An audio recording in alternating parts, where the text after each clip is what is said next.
Olá, você que está acessando ao Direito e Distorcido de hoje.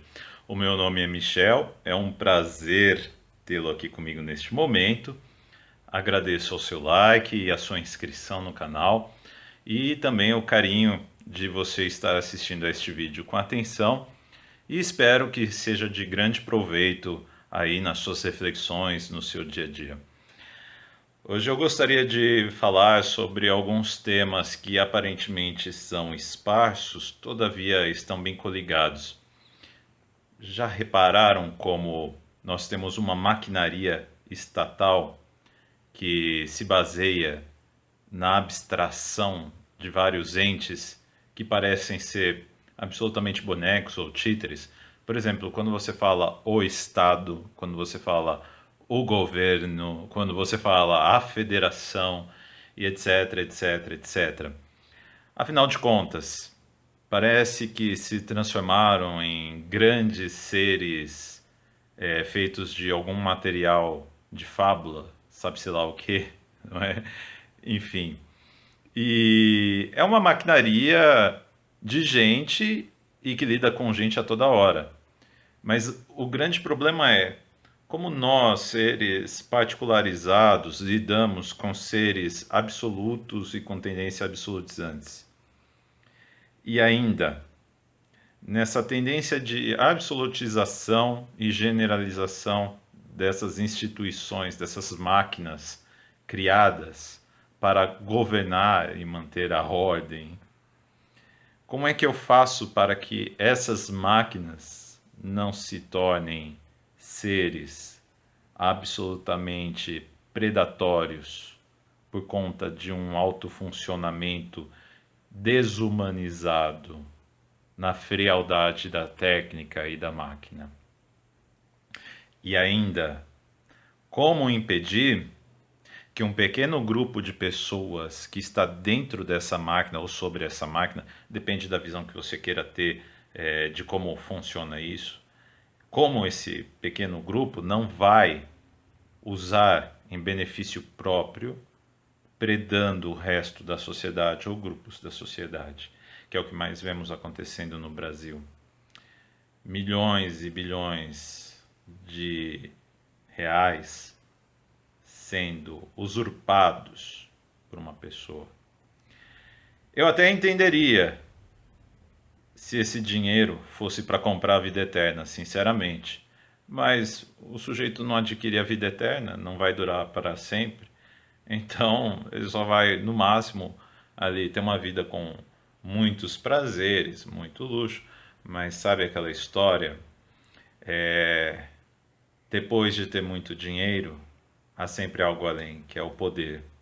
É o recurvar as pessoas e sentir prazer nisso. É ver como as pessoas tratam o seu nome e a sua presença de maneira reverencial.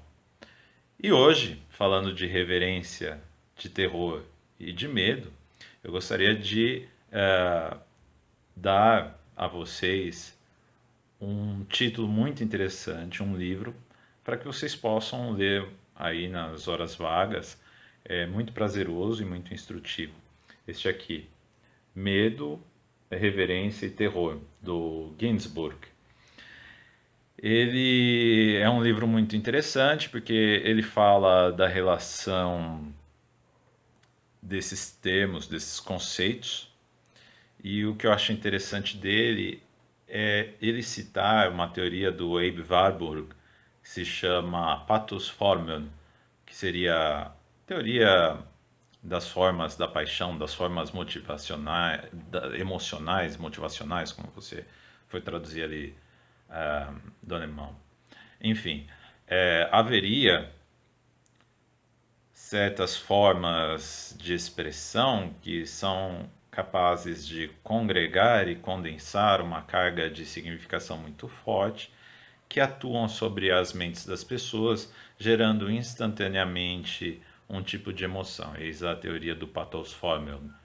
Então, essa teoria ela começa a fazer ali certos questionamentos, como alguns gestos são aptos a condicionar a ideia de autoridade. Então, por exemplo, Um gesto muito famoso é este indicando assim com o indicador da ideia de faça, seja, obedeça.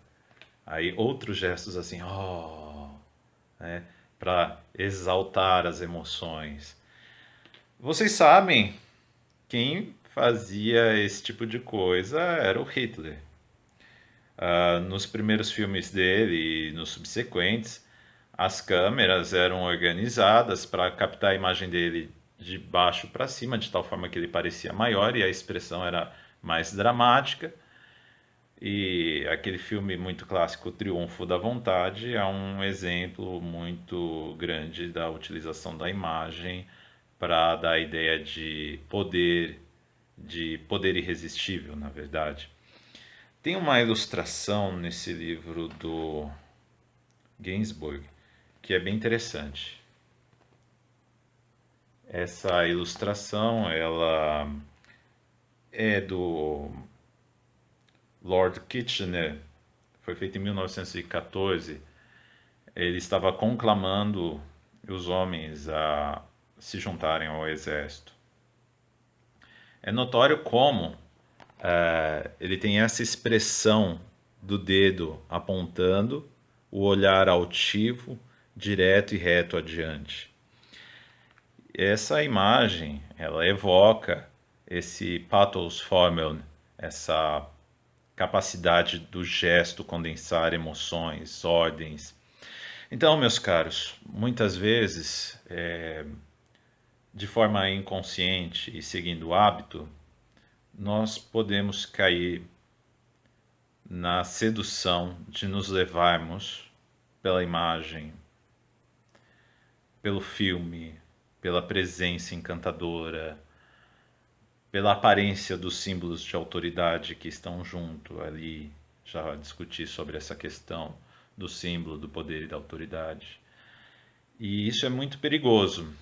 Eu tenho cada vez mais refletido o quanto o hábito ele é responsável por más decisões em termos de política, em termos de pessoas que nós escolhemos ou que nossos ancestrais escolheram para nos representar.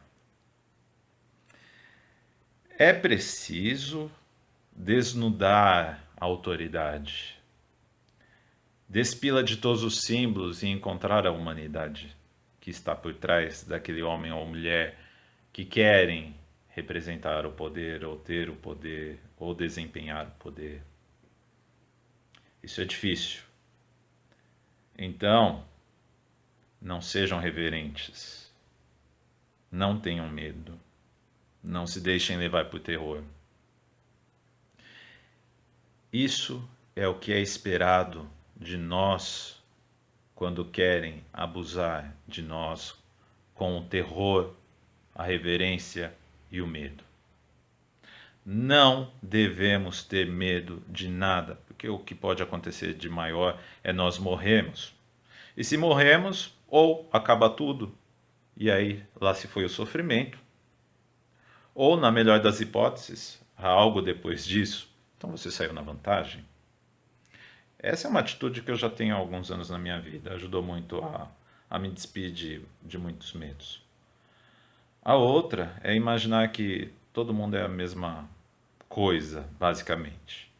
Não existe um médico diferente para atender negros, brancos, índios. O corpo humano obedece à mesma biologia, basicamente. Então, por que que você vai ter que ficar sendo reverente a uma pessoa que nem sempre ela tem um conteúdo apto a fazer jus à pessoa maravilhosa que você é? É claro, temos o respeito à autoridade, às instituições, na devida medida da legitimidade que elas têm. Mas tão logo deixam de ser legítimas, ou passam a ser tirânicas, e isso dá no mesmo, no caso de serem tirânicas já não tem mais legitimidade.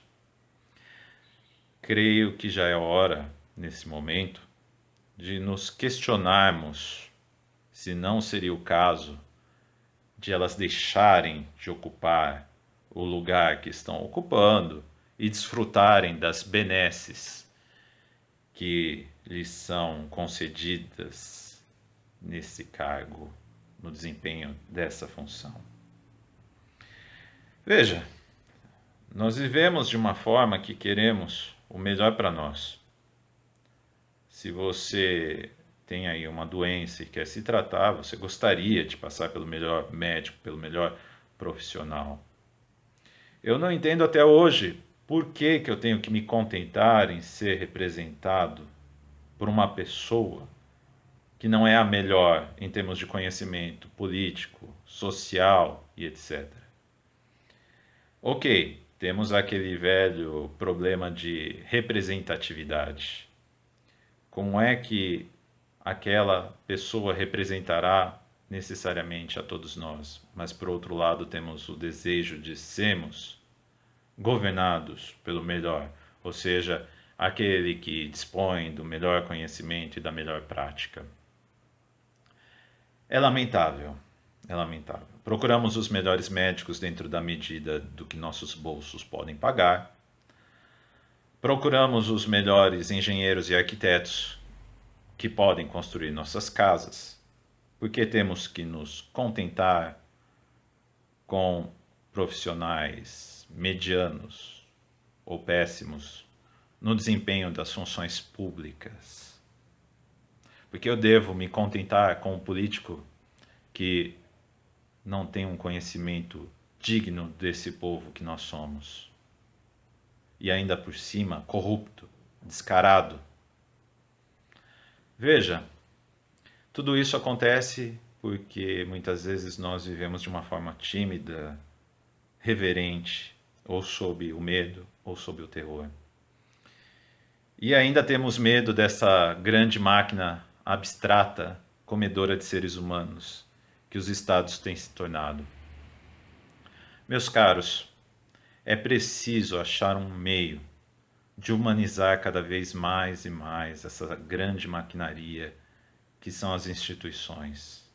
Precisamos ter criatividade para encontrar um meio de inserir pessoas dentro da maquinaria para que, no desempenhar de suas funções de maquinaria e de máquina, não haja esse desejo insaciável do sangue humano em nome da técnica governamental, em nome da técnica da máquina institucional. Cabe perguntar-se qual seria a melhor maneira de humanizar isso. Atualmente, tenho pensado numa forma rotativa de inserir pessoas dentro das instituições, mas isso é uma coisa que vou amadurecer mais adiante e depois expor melhor. Mas é muito problemático e penso que nós temos que realmente lidar com esse aspecto. Como humanizar as instituições e como impedir que as pessoas que dominam o uso técnico dessas instituições abusem das pessoas e da sociedade como um todo, justamente por saberem como usar as engrenagens a seu favor. Meus queridos, um grande abraço.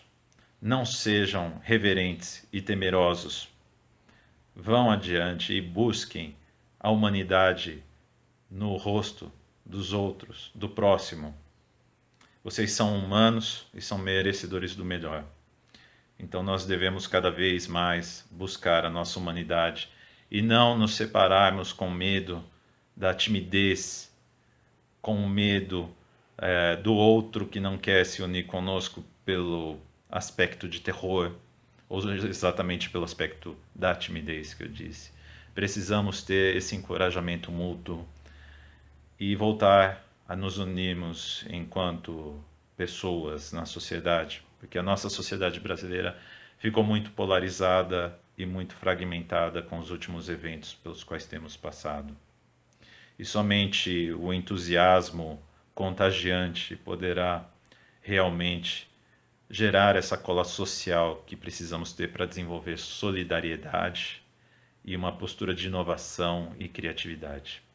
É isso aí, gente. Não deixe de curtir o canal e muitas coisas boas aí para vocês.